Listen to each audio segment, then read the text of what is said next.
గ్రంథములో నుండి ఫిలిప్పీ పత్రిక 2వ అధ్యాయం 6వ వచనాన్ని మనం చదువుకుని ముందుకెళ్దాం.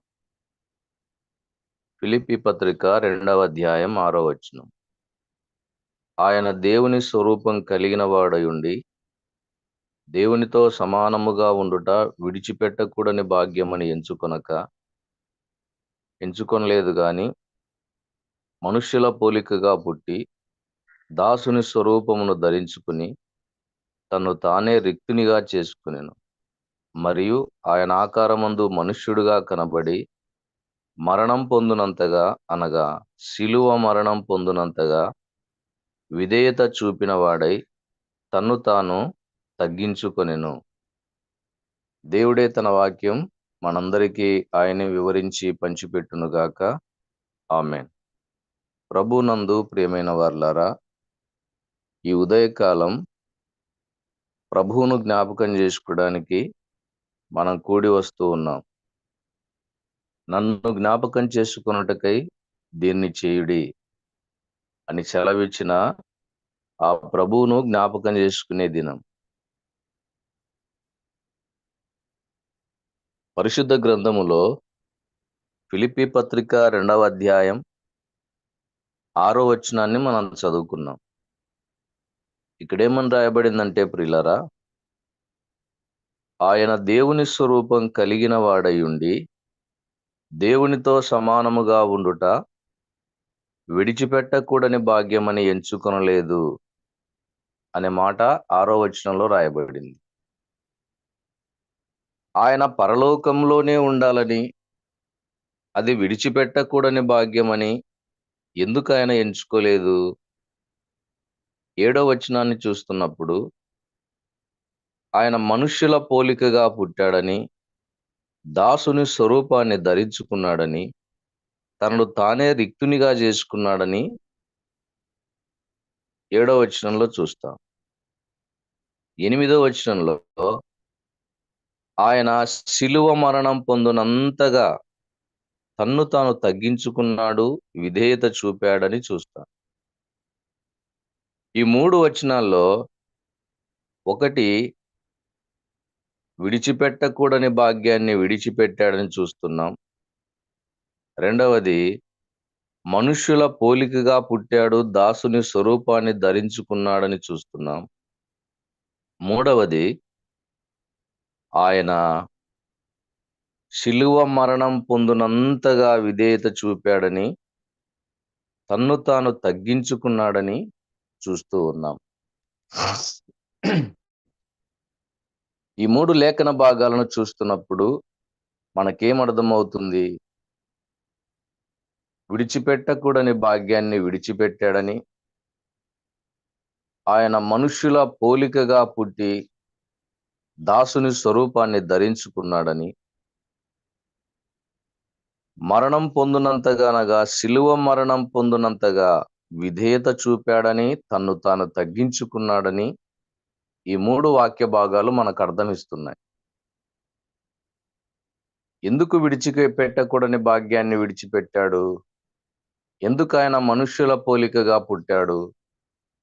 ఎందుకు ఆయన విధేయత చూపి శిలువ మరణం పొందాడు? ఆదికాండం 6వ అధ్యాయం 12వ వచనం చూస్తే, దేవుడు భూలోకాన్ని చూచినప్పుడు అది చెడిపోయి ఉండెను, సమస్త శరీరులు తమ మార్గములను చెరిపివేసుకుని ఉండిరి అనే మాట మనకక్కడ కనబడుతుంది. దేవుడు తాను కలగజేసిన మనుషులు ఎలా జీవిస్తున్నారా అని చూసినప్పుడు సమస్త శరీరులు చెడిపోయారంట. సమస్త శరీరులు చెడిపోయిరి, వారి మార్గాలు చెరిపి వేసుకుని ఉండిరి అనే మాట కనబడుతుంది. ప్రసంగి గ్రంథం కూడా 7వ అధ్యాయం మనం 28, 29 వచనాలు ఇక్కడ కూడా చూస్తే గనక, దేవుడు నరులను యథార్థవంతులనుగా పుట్టించెను, కాని వారు వివిధమైన తంత్రములను కల్పించుకొని ఉన్నారు అని ప్రసంగి గ్రంథం 7:29లో కూడా చూస్తాం. యథార్థముగా బతకాలని దేవుడు పుట్టిస్తే సాతాను తంత్రాలకు మనిషి లోబడ్డాడు. రోమపత్రిక 3వ అధ్యాయం 23 ప్రకారం ఏ భేదమును లేదు, అందరూ పాపం చేసి దేవుడు అనుగ్రహించు మహిమను పొందలేకపోతున్నారు. కాబట్టి భూలోకమును చూచినప్పుడు అది చెడిపోయింది.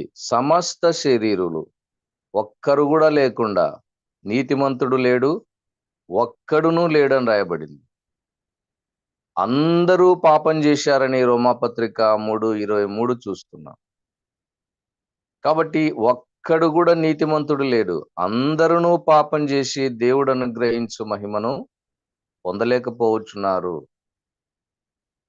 యథార్థవంతులనుగా పుట్టిస్తే వివిధమైన తంత్రములు కల్పించుకొని అనే మాట చూస్తున్నాం. కాబట్టి ఏ మనిషినైతే దేవుడు ప్రేమగా చేసుకున్నాడో ఆ మనిషి దేవుని మాటకు అవిధేయుడై పాపం చేశాడు. ప్రతి మానవుడు పాపంలో బంధించబడ్డాడు. ఏ భేదం లేకుండా అందరూ పాపం చేశారు. కాబట్టి పాపం వలన వచ్చు జీతం మరణం అని రాయబడింది. కాబట్టి పాపం చేసిన మనిషి ఇప్పుడు మరణానికి పాత్రుడు, ఇప్పుడు నరకానికి పాత్రుడు, పరలోకానికి అర్హుడు కాదన్నమాట. ఎందుకంటే పాపం వలన వచ్చే జీతం మరణం. ఒక కూలి పని చేసుకునే వారికి వచ్చే జీతం డబ్బు. ఒక గవర్నమెంట్ ఉద్యోగికి జీతం ఉంది, డబ్బు. అలాగే పాపానికి కూడా జీతం ఉంది, అది నరకం అనే అగ్నిగుండం. కాబట్టి ఏ దానికైనా జీతం ఉంది. పని చేసే వారికి, ఉద్యోగాలు చేసే వారికి, వారి జీతానికి కష్టం ఏంటంటే డబ్బు తీసుకుంటున్నారు. కానీ పాపానికి కూడా జీతం అనేది ఉంది. మానవుడు భూమి మీద ఎంత పాపం చేస్తున్నాడో మరణం తర్వాత ఆ జీతాన్ని పొందుతాడు. పాపం వలన వచ్చు జీతం మరణం, అది నరకమనే అగ్నిగుండమని మనకు బైబిల్ గ్రంథం చెబుతుంది. అయితే ఇట్టి మరణానికి లోనగు మనలను, ఇట్టి పాపానికి లోనగు మనలను ఎవరు విడిపించాలి? రోమాపత్రికలు అంటాడు పౌలు, అయ్యో ఇట్టి మరణమునకు లోనగు శరీరము నుండి నన్నెవడు విడిపించును అని. ఒక గుంటలో ఉన్న మనిషిని పైకి తీయాలంటే గడ్డనున్న మనిషి కావాలి. ఇద్దరు గుంటలో ఉంటే గనక ఎవరూ గడ్డకు రాలేరు. అయితే ఒక పాపములో ఉన్న మనిషిని రక్షించాలంటే పాపము లేనివారు కావాలి. ప్రపంచంలో ఎవరైనా ఉన్నారా పాపం లేనివారంటే? ఏ భేదం లేకుండా అందరూ పాపం చేసిన మనుషులే ఉన్నారు. అయితే యేసు ప్రభు వారు ఒక్కరే, ఆయనలో మాత్రమే పాపం లేదు. ఆయనను గురించి ఎన్నో మాటలు మనకు సాక్ష్యం ఇస్తాయి. దేవుడు పరిశుద్ధుడు అని, నా యందు పాపమున్నదని మీలో ఎవరు స్థాపించగలరు అని ఆయన కూడా సవాల్ చేసుకున్న సందర్భాలు ఉన్నాయి.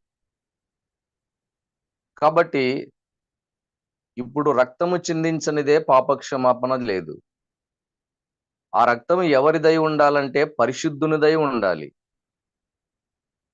రక్తము చిందించాలి పాపక్షమాపణ నిమిత్తం. హెబ్రీ పత్రిక 9:22 ప్రకారం రక్తము చిందించకుండా పాపక్షమాపణ లేదు. కాబట్టి ఇప్పుడు రక్తము కార్చబడాలి, అది పరిశుద్ధునిది. నిర్దోషము నిష్కలంకమగు గొర్రెపిల్ల వంటి క్రీస్తు రక్తము చేత మీరు విమోచించబడ్డారని రాయబడింది.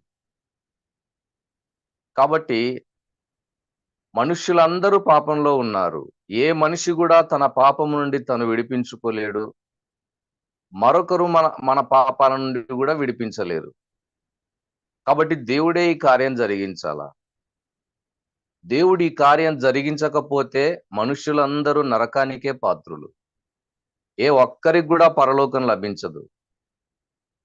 ఇప్పుడు దేవుడు ఆ రక్షణ కార్యం చేయకపోతే, ఆ శిలువకు అప్పగించబడకపోతే అక్కడ రక్తం చిందించబడకపోతే ఏ ఒక్క మానవునికి కూడా పాపములకు క్షమాపణ దొరకదు, పాపములకు విడుదల దొరకదు. కాబట్టి ప్రభువునందు ప్రియమైన వారలారా, ఆ పరలోక భాగ్యాన్ని వదిలిపెట్టాడు ఆయన. మన కోసం వదిలిపెట్టాడు ఆయన. ఆయనకు తెలుసు, పాపాన్ని బట్టి నేను కలగజేసిన నా పిల్లలు అగ్నిగుండానికి వెళ్తారు. వారి కోసం పాపక్షమాపణ నేను జరిగించాలి అనుకున్నాడు. మన కోసం భూమి మీదికి శరీరధారిగా మానవునిగా దిగొచ్చాడు. పరలోక భాగ్యం, ఆ మహిమను పక్కన పెట్టాడు. పరలోకంలో ఉండుట విడిచిపెట్టకూడని భాగ్యం అని ఆయన ఎంచుకోలేదు. మన కోసం ఆయన ఎంతగానో ప్రేమ చూపినట్లుగా వాక్యాలు చెబుతూ ఉన్నాయి. తనను తాను ఎంతగా తగ్గించుకున్నాడంటే మనుష్యుని పోలికగా వచ్చాడని చూస్తున్నాం. ఒక మాట చదువుదాం చూడండి, లూకాసు వార్తలో. లూకాసు వార్త 2వ అధ్యాయము, ఇక్కడ 6-7 వచనాలు చదువుదాం. వారక్కడ ఉన్నప్పుడు ఆమె ప్రసవ దినములు నిండిన గనుక తన తొలిచూలి కుమారుని కని పొత్తిగుడ్డలతో చుట్టి సత్రములో వారికి స్థలము లేనందున ఆయనను పశువుల తొట్టిలో పరుండబెట్టెను. ఎంత తగ్గింపు ప్రియులారా! ఈనాడు మనకు ప్రసవించడానికి మంచి మంచి హాస్పిటల్స్ ఉన్నాయి, మంచిగా ఇండ్లున్నాయి. కానీ దేవాది దేవుడు, సృష్టికర్త అయిన దేవుడు మానవునిగా ఈ లోకానికి రావడానికి పశువుల తొట్టిలో పండుకున్నాడు. ఇంత తగ్గింపు ఎవరైనా చేయగలరా? ఎంత తగ్గించుకున్నాడంటే నేల మట్టానికి తగ్గించుకున్నాడు అన్నట్టుగా తగ్గించుకున్నాడు. చూడండి, ఆకాశం నుండి కింద ఉన్న భూమి అన్నట్టుగా నేల మట్టానికి తగ్గించుకున్నాడు అన్నట్టుగా తగ్గించుకుని వచ్చాడు. ఏ మాత్రము కూడా లేదు ఇంకా అంతకంటే తగ్గింపు. కాబట్టి పశువుల తొట్టిలో మంచి వాసన ఉంటుందా ప్రియులారా? మన దగ్గర కూడా మంచి వాసన ఏం లేదు. పాపపు గాయాలతో దుర్వాసన కొడుతున్న మనలను ప్రేమించాడు. పశువుల తొట్టిలో మంచి వాసన ఉన్నది, ఎప్పటికీ దుర్వాసనే ఉంటుంది. కానీ సృష్టికర్త అయిన దేవుడు మానవునిగా భూమి మీదికి రావడానికి ఎంత తగ్గించుకున్నాడో చూడండి. సృష్టికర్త అయిన దేవుడు మానవునిగా వచ్చి పశువుల తొట్టిలో పరుండబెట్టబడ్డాడంటే ఆయన తగ్గింపును మనం చూస్తూ ఉన్నాం. ఆయన తగ్గించుకున్న విధానాన్ని మనం చూస్తున్నాం. అంతకన్నా ప్రేమ కలిగిన దేవుడు ఎవరు లేరు అని మనం చూస్తున్నాం. నీకోసం నా కోసం భూమి మీదికి రావాల్సిన అవసరం ఏముంది ప్రియులారా? దేవునికి ఎంత ప్రేమ ఉందో మనకు అర్థం కావడం లేదా? ఇక్కడ ఒక మనిషి సాటి మనిషిని ఎప్పుడు ప్రేమిస్తాడు? అతని వల్ల మనకు లాభం ఉండాలి, అతని వల్ల మనకు మేలు కలగాల, అతని వల్ల మనం బాగుపడేటట్టుంటేనే సాటి మనిషిని మనిషి ప్రేమిస్తాడు. కాబట్టి మనిషి ప్రేమలో స్వార్థం ఉంది, మనిషి ప్రేమలో పక్షపాతం ఉంది. స్వార్థం లేని దేవుడినా, పక్షపాతము లేని దేవుడినా నీ కోసం నా కోసం ప్రాణం పెట్టడానికి భూమినికి వచ్చినాడు. మనం నరకానికి వెళ్ళడం ఇష్టం లేదు దేవునికి. ఏ ఒక్క ఆత్మ నరకం పోవడం, ఆ నరకంలో ఏడ్చి పండ్లు కొరికి కేకలేయడం దేవునికి ఇష్టం లేదు. అందుకే మన అందరి కోసం పశువుల తొట్టిలో పండుకున్నాడు. చూడండి, ఒకసారి ఆయన తగ్గింపును చూద్దాం. ఈ యొక్క ఉదయకాలం ఎంతగా తగ్గించుకున్నాడు, ఎంతగా విధేయత చూపాడు. శిలువ మరణం పొందునంతగా విధేయత చూపాడు. ఆ శిలువ మరణం పొందడానికి ముందు పశువుల తొట్టిలో పండుకున్నాడు. దుర్గంధం, దుర్వాసన కొడుతున్న పశువుల తొట్టిలో. మనకు తెలియందేముంది ప్రియులారా? చాలా మంది పల్లెటూరు వాళ్ళ ఉన్నాం. పశువుల తొట్టిలో ఎలాంటి వాసన ఉంటుంది? కాబట్టి అంతగా తగ్గించుకొని పశువుల తొట్టిలో పండుకున్నాడు. మనం కూడా దుర్వాసన కొడుతున్న వారమే కదా. పాప గాయాల వల్ల దుర్వాసన కొడుతున్నాం. కాబట్టి ఆయన పుట్టుకలో తగ్గింపు చూస్తున్నాం, ఆయన మరణములో కూడా తగ్గింపు చూస్తాం. మనం అన్ని జ్ఞాపకం చేసుకోలేం, కానీ గెత్సెమనే తోటలో వారు ఆయనను పట్టుకొని ఈడ్చుకొని పోయిరనే మాట చూస్తాం. ఈడువబడిన యేసుక్రీస్తు వారిని చూస్తున్నాం. ఆయన యెరూషలేము వీధుల వెంట ఈడ్చబడ్డాడు. ముఖం మీద ముసుగేసి కొడతా ఉంటే కూడా నోరెత్తలేదు ఆయన. పిడిగుద్దులు గుద్దుతా ఉంటే కూడా నోరెత్తలేదు ఆయన. తల మీద ముండ కిరీటం దిగగొట్టుతుంటే కూడా నోరెత్తలేదు ఆయన. కొరడా దెబ్బల చేత ఆయన శరీరం చీల్చబడతా ఉంటే, ప్రియులారా, దెబ్బ దెబ్బకు ఆయన కండలు తెగిపడ్డాయని బైబిల్ పండితులు చెప్పగా నేను కూడా విన్నాను. నాగటి చాల వలె ఆయన శరీరం చేయబడిందని చూస్తున్నాం. కాబట్టి కొరడా దెబ్బల చేత ఆయన శరీరం అంతా చీల్చబడింది. ఆ కొంకులు దెబ్బ పడినప్పుడల్లా ఆ కొంకులు, ఆ కొరడానికున్న ఆ కొంకులు ఆ శరీరానికి కరుచుకొని లాగినప్పుడు కండను చీల్చుకొని వచ్చినాయని బైబిల్ పండితులు చెప్తూ ఉన్నారు, ప్రియులారా. కాబట్టి దెబ్బ వేసినప్పుడల్లా ఆ కొంకి ఆ శరీరానికి అతుక్కొని ఉండడం, మళ్ళా కొరడాను తీసినప్పుడు ఆ కొంకి కండను చీల్చుకొని రావటం, ఎంత బాధ, ఎంత వేదన అనుభవించాడు. అంతటితో కూడా అక్కడి వారు సహించలేదు. అన్యాయమైన తీర్పు తీర్చి సిలువకు అప్పగించారు. ఆయన సిలువ మ్రాను మీద క్రింద పడుతూ లేస్తూ సిలువను మోసినట్లుగా మనం గమనిస్తాం. మోయలేని సిలువ భారం. అప్పటికే ఆయన ఎంతో శ్రమ పెట్టబడ్డాడు. అప్పటికే ఎంతగానో గాయపరచబడ్డాడు. మోయలేని సిలువ భారాన్ని మోసి గొలుగొతా కొండ వరకు క్రింద పడి లేస్తూ సిలువను మోసి ఆ కపాలమనబడిన కొండ మీద 3 మేకుల మధ్య సిలువకేసి కొట్టబడ్డాడు.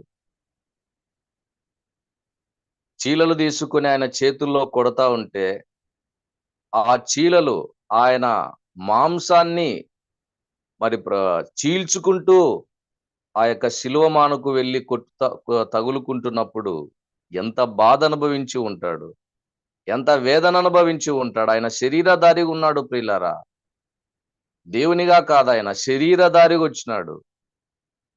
మన శరీరం వలనే నొప్పి తగులుతుంది శరీరధారికి. 2 పాదాలకు కలిపి ఒక్కటే పొడవైన మేకును కొడుతుంటే 2 పాదాలను చీల్చుకుంటూ ఆ మేకు వెళ్తూ ఉంటే ఎంత బాధ ఉంటుంది, ఎంత కష్టం పొందాడు, ఎంత వేదన అనుభవించాడు. కానీ ఒక్క మాటైనా నోరెత్తలేదని బైబిల్ గ్రంథంలో మనం చూస్తాం. కాబట్టి ప్రభునందు ప్రియమైన వారలారా, ఎందుకు ఇన్ని చేశాడు ఆయన? మన కోసమే కదా. ఆయన దేవుడుగానే పరలోకంలోనే ఉండి ఉంటే మనం ఈరోజు ఏ ఒక్కరం కూడా రక్షించబడే వారం కాదు, పాపాలకు విడుదల క్షమాపణ పొందుకునే వారమే కాదు. చనిపోతే మన గమ్యం నిత్య నరకానికి వెళ్లాల్సిన వారం. అయితే ఆయన సమీపింపరాని తేజస్సులో మహామహిమలో ఉన్నవాడు, కోట్ల దూతల చేత మహామహిమలో ఆరాధించబడుతున్న దేవుడు నిన్ను నన్ను ప్రేమించి మానవునిగా లోకానికి అడుగుపెట్టి పశువుల తొట్టిలో పండుకొని కల్వరి శిలువలో ఇంతగా శ్రమ పెట్టబడి గాయపరచబడి నెత్తుటి ముద్దగా చేయబడి అరికాలు మొదలుకొని నడినెత్తి వరకు గాయపరచబడి నెత్తుటి ధారలను, రక్తపు ధారలను కార్చి మన కోసం శిలువలో తన ప్రాణం పెట్టి చనిపోయి తిరిగి లేచినాడు. ప్రభునందు ప్రియమైన వారలారా, ఈరోజు మనకు అగ్నిగుండాన్ని తప్పించినాడు, పరలోక రాజ్య వారసులను చేశాడు. ఇది మహా సంతోషకరం. ఇది మహా ఆనందదాయకం.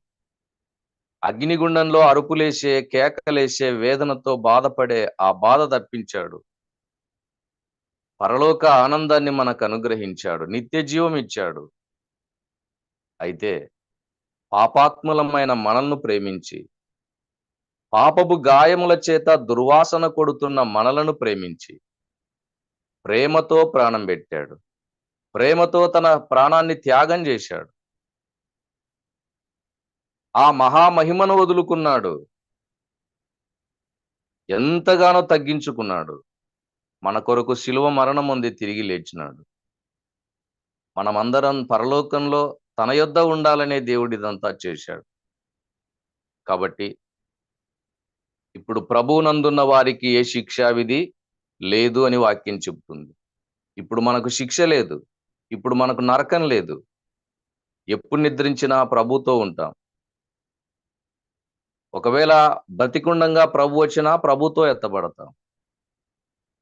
కనుక ప్రభువునందు ప్రియమైన వారులారా, పాపులమైన మనల్ని ప్రేమించి, పరలోక సింహాసనాన్ని, పరలోక భాగ్యాన్ని వదిలిపెట్టుకొని మన కోసం ఎంతగానో తగ్గించుకొని, మన కోసం తన ప్రాణం పెట్టి తిరిగి లేచిన ఆ ప్రభువును, ఆ ప్రేమను జ్ఞాపకం చేసుకొని, ఆ త్యాగాన్ని తలపోసుకొని, నాకిచ్చిన రక్షణను బట్టి నీకు స్తోత్రములు ప్రభువా అని దేవుని ఘనపరుద్దాం, మహిమపరుద్దాం.